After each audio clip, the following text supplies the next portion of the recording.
This is the first new CTA L station in 18 years, and you've probably heard the phrase transit-oriented development, where you build transit and then development springs up around it. This is an example of development-oriented transit, where a vibrant business community that has been now joined by retail and restaurants in recent years has driven demand for transit. And it's a great example of adding to the energy that this community has already begun to build. This new station has an interesting architecture, very significant.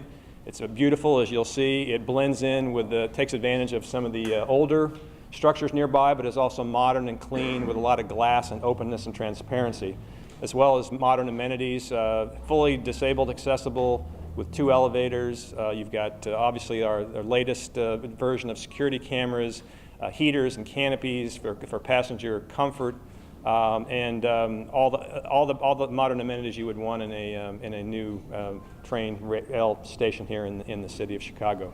I'd like to thank Gabe Klein and CDOT for their excellent work on this project on behalf of the CTA in building it.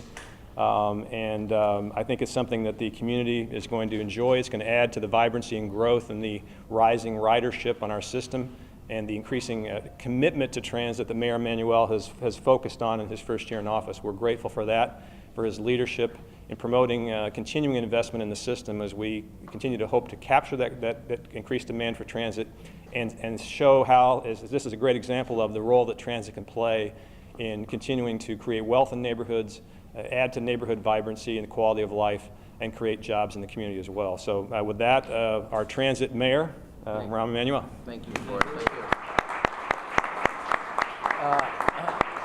I want to echo what Alderman Burnett said about Forrest's leadership at the CTA. He's brought a sense of energy and revitalization to our CTA. Just for a little historical context, the Morgan L station opened up 2 weeks after the 1893 World's Fair. And then it shut in the 40s. And it hasn't been open since.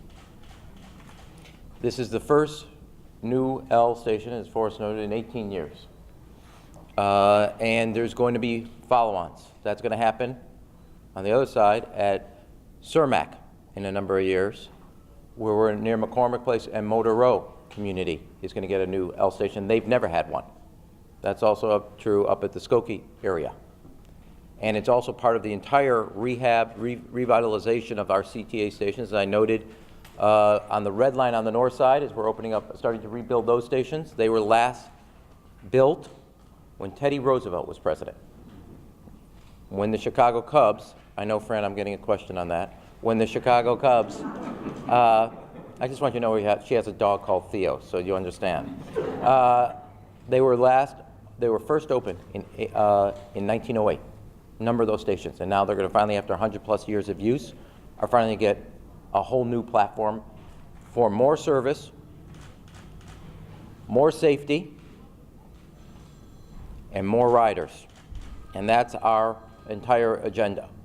Detail magazine called the Fulton area one of the 6 hottest areas in the world, or in the country at that point. You say country, I read world, but I'll go with the alderman until factually checked, okay? World. Okay. That was a whisper in the air. But Detail magazine called it the hottest area in the sense of growth. And it was doing it without, as Forrest noted, without a piece of mass transit. This will only accelerate that type of economic growth, both residentially and commercially. And with that, we'll get greater property taxes, greater economic growth. People will see a revitalization of a neighborhood that's already on a move without it. This will only accelerate that. And it's part of our entire attempt to invest in communities and neighborhoods with these type of investments, whether they be the CTA that hasn't been rehabbed in 100 years. Schools. I was at a school yesterday. We're building a whole new lab and chemistry lab at Lakeview. Lakeview is 137 years old, the oldest school in the portfolio of the CPS system. They're getting a new laboratory. That's why we are in our water system, many pipes, 1,000 miles or 100 years or older.